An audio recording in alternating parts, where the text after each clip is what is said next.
Former slave Jordan Anderson was asked to come back and work for his old master. He replied with a deadpan letter asking for 52 years back pay as proof of good faith. The letter has been described as a rare example of documented slave humor of the period. Below is Jordan Anderson's letter to his former enslaver in 1865. To my old master, Colonel P.H. Anderson, Big Spring, Tennessee. Sir, I got your letter and was glad to know you remembered me and wanted me to come back. You promised to treat me better than anyone else could. I have often worried about you. I thought the Yankees would have hung you for hiding rebels at your house. I suppose they never found out about you going to Colonel Martin's to kill the Union soldier left in the stable. Even though you shot at me twice before I left, I didn't want to hear of you being hurt.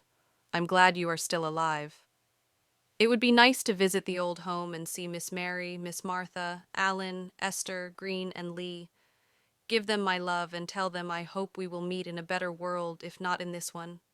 I would have visited you all when I worked in the Nashville hospital, but a neighbor told me Henry intended to shoot me if he ever got the chance.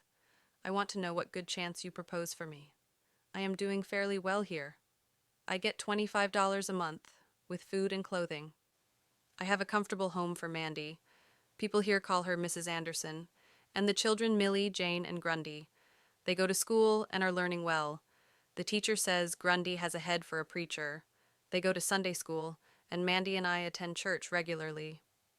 We are kindly treated. Sometimes people say, the colored people were slaves in Tennessee.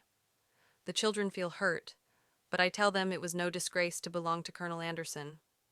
Many would have been proud, as I used to be, to call you master. If you will write and say what wages you will give me, I can better decide if it would be to my advantage to move back.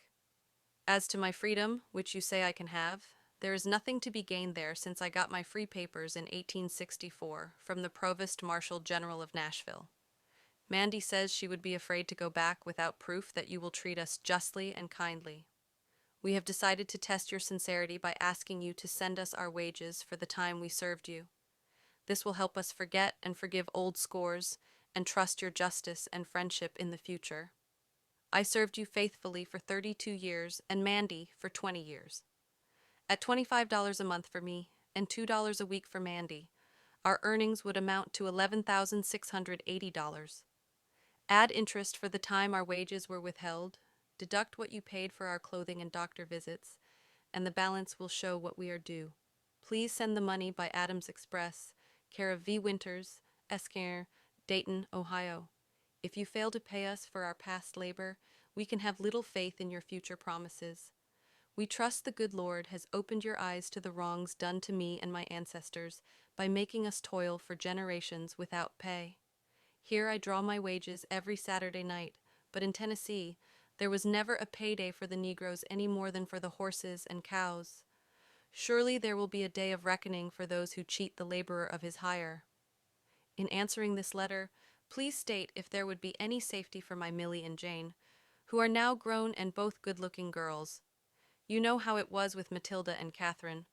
I would rather stay here and starve and die than have my girls brought to shame by the violence of their young masters. Please also let me know if there are any schools for colored children in your neighborhood. The great desire of my life now is to give my children an education and have them form virtuous habits. P.S. Say hello to George Carter and thank him for taking the pistol from you when you were shooting at me. From your old servant, Jordan Anderson.